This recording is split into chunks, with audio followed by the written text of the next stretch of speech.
तो भगवान शंकर को श्रावण प्रिय है, एक कारण कहा कि मंथन में जो विष निकला उस विष का पान किया और भगवान देवताओं ने मिलकर भगवान शंकर का जलाभिषेक किया। दूसरा कारण कहा, माता सती ने शंकर को पाने के लिए श्रावण के महीने में ही सबसे ज्यादा साधना करी है। और क्या करा था माता सती ने? एक बालू का, मिट्टी का शिवलिंग बनाती थी, प्रतिदिन शिवलिंग का निर्माण करती थी और शिवलिंग का निर्माण कर कर उसकी पूजन कर कर अर्चना कर कर उसका विसर्जन करती थी सती माता। और माता सती का नियम था भगवान शंकर को पाने के लिए शिवलिंग का तो हमारे यहाँ शिव महापुराण में लिखा है कि पार्थिव शिवलिंग का निर्माण होना चाहिए। और पार्थिव शिवलिंग का निर्माण करना है तो उसके लिए भी वर्णन करा गया। ब्राह्मण श्वेत मट्टी के शिवलिंग का निर्माण करे, वैश्य पीली मट्टी के शिवलिंग का निर्माण करे, क्षत्रिय लाल मट्टी के शिवलिंग का निर्माण करे और शूद्र काली मट्टी के शिवलिंग का निर्माण करे। कितना बड़ा शिवलिंग बनाना चाहिए? अगर हम पार्थिव शिवलिंग का निर्माण कर रहे हैं या हमारे घर में हम कोई मूर्ति रख रहे हैं या हमारे घर में हम कोई मूर्ति को विराजमान कर रहे हैं तो उस मूर्ति का भाव कितना बड़ा होना चाहिए? तो कहा, जमीन पर अपने हस्त कमल को रखकर अंगूठे को ऊंचा कर कर देख लो, बस इतनी बड़ी मूर्ति घर के अंदर होना चाहिए। चाहे वो लड्डू गोपाल की हो, चाहे वो दुर्गा भवानी की हो, चाहे वो राम जी की हो, शंकर जी की हो, कृष्ण की हो, जिसकी रखना हो, बस इतनी बड़ी मूर्ति घर के अंदर होना चाहिए। क्यों? इससे बड़ी अगर मूर्ति होती है तो जैसे मंदिर में सेवा होती है उतनी सेवा की उसको जरूरत पड़ती है। और अगर इससे छोटी मूर्ति होती है, जितनी छोटी होगी उतनी सेवा कम करना पड़ती है। तो मूर्ति जितनी छोटी होगी उतना सुख प्रदान करेगी, उतना आनंद देगी।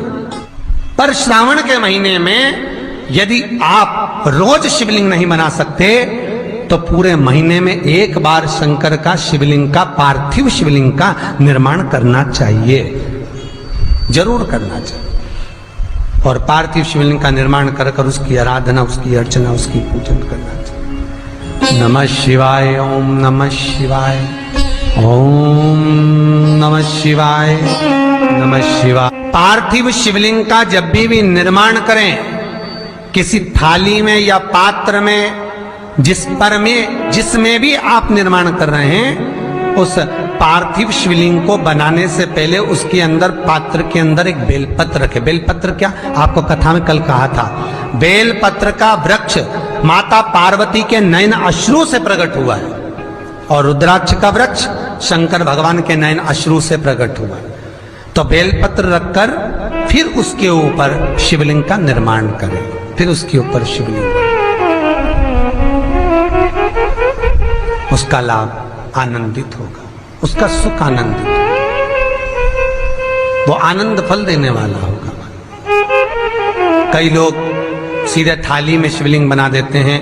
माता पार्वती के हस्त कमल पर शिवलिंग का निर्माण है महाराज, हस्त कमल सुख देने के लिए। तो भगवान शंकर के शिवलिंग का निर्माण करें। माता सती ने भी किया। यही श्रावण के महीने में माता सती शंकर भगवान के शिवलिंग का निर्माण करती है, पूजन करती है, अर्चना करती है। फिर शाम के समय उस शिवलिंग को मस्तक पर स्पर्श कर कर जलाशय में, कुंड में, जल में, बावड़ी में, कुएं में, तालाब में उसका विसर्जन करती है मां। दूसरा कारण कहा, सती शंकर को इसी श्रावण में रिझाई थी, इसलिए शंकर को श्रावण अति प्रिय है। कि पहले आती है नवमी, फिर आवेगी एकादशी, देवसोनी। तो भंडारिया नवमी का मतलब क्या होता है? भंडारिया नवमी का स्मरण क्या होता है? अभी आपको कहा था 9 जगह पर बेलपत्र चढ़ती है।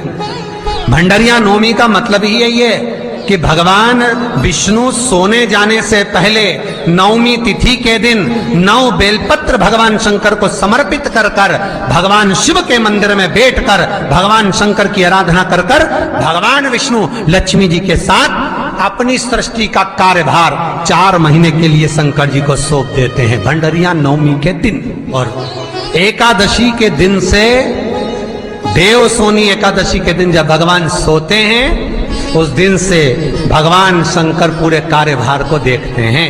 पूरे कार्यभार, जब कार्यभार सौंपा गया, भगवान शंकर सृष्टि का संचालन करने लगे, तब ब्रह्मा और विष्णु ने आकर शंकर जी की आराधना यही श्रावण के महीने में करी थी कि आपने पूरा कार्य अच्छे से संभाला, इसलिए शंकर को श्रावण अति प्रिय है। यह तीसरा कारण है शंकर को श्रावण प्रियता का। अब शिव महापुराण की कथा करिए कि शंकर को श्रावण प्रिय, चौथा कारण वर्णन करा कि ये कारण भगवान शंकर की आराधना माता पार्वती ने बाल्यपन से करी, खूब करी, खूब दिल से करी। ये कहते हैं कि अगर 1 लाख बेलपत्र